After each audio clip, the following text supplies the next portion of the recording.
Saudara-saudari terkasih di dalam Tuhan Yesus Kristus, semoga kita semua dalam keadaan sehat bersama keluarga. Saat ini marilah kita mendengarkan bacaan kitab suci dan renungan harian Sabtu 30 Oktober tahun 2021. Marilah berdoa. Dalam nama Bapa dan Putra dan Roh Kudus. Amin. Allah Bapa yang penuh kasih, pada saat ini kami akan membaca dan merenungkan firman-Mu. Kami mohon, bukalah hati kami, agar kami dapat hidup seturut dengan firman-Mu. Demi Kristus Tuhan dan pengantara kami. Amin. Bacaan pertama. Bacaan dari surat Rasul Paulus kepada jemaat di Roma. Saudara-saudara, mungkinkah Allah menolak umat-Nya? Sekali-kali tidak, sebab aku sendiri pun orang Israel, dari keturunan Abraham, dari suku Benyamin. Allah tidak menolak umat-Nya yang telah Dia pilih. Maka aku bertanya, apakah bangsa Israel tersandung dan harus jatuh? Sekali-kali tidak. Tetapi karena pelanggaran mereka, keselamatan telah sampai kepada bangsa-bangsa lain, supaya membuat mereka menjadi cemburu.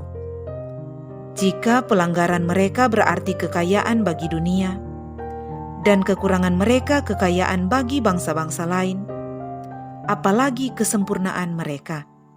Saudara-saudara, hendaknya kalian mengetahui rahasia ini, agar jangan menganggap dirimu pandai. Sebagian dari bangsa Israel telah menjadi tegar hati sampai segenap bangsa lain masuk. Dengan demikian, akhirnya seluruh Israel akan diselamatkan, seperti ada tertulis, dari Sion akan datang penebus. Ia akan menyingkirkan segala kefasikan dari Yakub. Inilah perjanjianku dengan mereka, apabila aku menghapuskan dosa mereka. Mengenai Injil, orang-orang Israel adalah musuh Allah oleh karena kalian. Tetapi mengenai pilihan mereka adalah kekasih Allah oleh karena nenek moyang. Sebab Allah tak pernah menyesali kasih karunia dan panggilannya. Demikianlah sabda Tuhan. Syukur kepada Allah.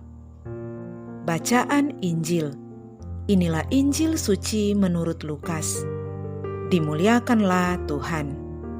Pada suatu hari Sabat, Yesus masuk rumah seorang pemimpin orang-orang Farisi untuk makan di situ. Semua yang hadir mengamat-amati Dia dengan saksama. Melihat tamu-tamu berusaha menduduki tempat-tempat terhormat, Yesus lalu mengatakan perumpamaan berikut. Kalau engkau diundang ke pesta perkawinan, janganlah duduk di tempat kehormatan. Sebab mungkin ada undangan yang lebih terhormat daripadamu. Jangan-jangan orang yang telah mengundang engkau dan tamu itu berkata kepadamu, berikanlah tempat itu kepada orang ini. Lalu dengan malu engkau harus pindah ke tempat yang paling rendah. Tetapi apabila engkau diundang, duduklah di tempat yang paling rendah. Mungkin tuan rumah akan datang dan berkata, sahabat, silakan duduk di depan. Dengan demikian, engkau mendapat kehormatan di mata semua tamu yang lain. Sebab barang siapa meninggikan diri akan direndahkan, dan barang siapa merendahkan diri akan ditinggikan. Demikianlah sabda Tuhan. Terpujilah Kristus. Saudara-saudari terkasih di dalam Tuhan Yesus Kristus, renungan kita di saat ini diberi judul Semangat Kerendahan Hati. Saudara-saudari terkasih, kesombongan kerap kali menguasai manusia. Dalam kesombongan, kita jatuh dalam keinginan untuk lebih tinggi dari orang lain, selalu tidak puas akan apa yang diperoleh, dan cenderung memaksakan diri. Pandangan dan perilaku manusia terhadap kita sangat diperhatikan. tanpa menyadari bahwa justru kepada Tuhanlah kita harus terlihat baik. Dunia adalah panggung di mana orang cenderung merasa puas ketika dipuji dan dihormati. Namun bagi kerajaan Allah, mereka yang ditinggikan akan direndahkan, dan yang direndahkan akan ditinggikan. Saudara-saudari terkasih, dalam Injil hari ini Tuhan Yesus berkata, "Sebab barang siapa meninggikan diri, ia akan direndahkan. Dan barang siapa merendahkan diri, ia akan ditinggikan." Kesombongan merupakan salah satu dosa pokok, bahkan boleh dikatakan menjadi sumber bagi segala dosa yang lain. Kesombongan bertentangan dengan martabat pribadi manusia, karena manusia itu pada dasarnya hanyalah debu dan memiliki hidup karena diberi nafas oleh Tuhan. Manusia yang baik tidak akan pernah menganggap dirinya melebihi apapun. Tuhan Yesus dalam Injil hari ini menanggapi orang-orang yang mencari kehormatan diri dengan memberikan sebuah perumpamaan tentang menghadiri undangan pada pesta perkawinan. Tuhan Yesus berkata, "Jika diundang pesta, duduklah di tempat yang rendah." Duduk di tempat yang rendah berarti menempatkan diri tidak lebih penting daripada orang lain. Di tempat yang rendah itu, ia justru memiliki kesempatan untuk bisa mengutamakan orang lain. Namun menjadi pertanyaan bagi kita, bisakah kita memiliki semangat kerendahan hati seperti ini?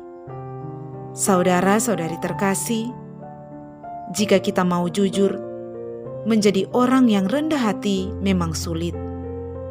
Tanpa peran Roh Kudus tidak mungkin terjadi kerendahan hati. Oleh karena itu, tugas kita adalah membiarkan Roh Kudus bekerja dalam diri kita. Hanya dengan cara demikian, kita akan memiliki semangat kerendahan hati, sehingga membentuk diri kita seturut dengan kehendak Tuhan. Saudara-saudari terkasih, Allah adalah standar atau ukuran kehormatan bagi kita. Bukan seberapa hebat kita, melainkan hati dan ketaatan kepadanya yang menjadi pangkal kehormatan. Allah akan memuliakan mereka yang berkenan kepadanya, sebagaimana Ia telah memuliakan Yesus Kristus. Oleh karena itu, bersikaplah rendah hati, demikian ditandaskan Tuhan Yesus. Sebab barang siapa meninggikan diri, ia akan direndahkan. Dan barang siapa merendahkan diri, ia akan ditinggikan. Marilah berdoa. Allah Bapa yang Maha Pengasih, biarkanlah kami terhormat karena mengasihi Engkau dan sesama kami, dan bukan karena pandangan serta harta duniawi. Dengan pengantaraan Kristus Tuhan kami. Amin. Dalam nama Bapa dan Putra dan Roh Kudus. Amin.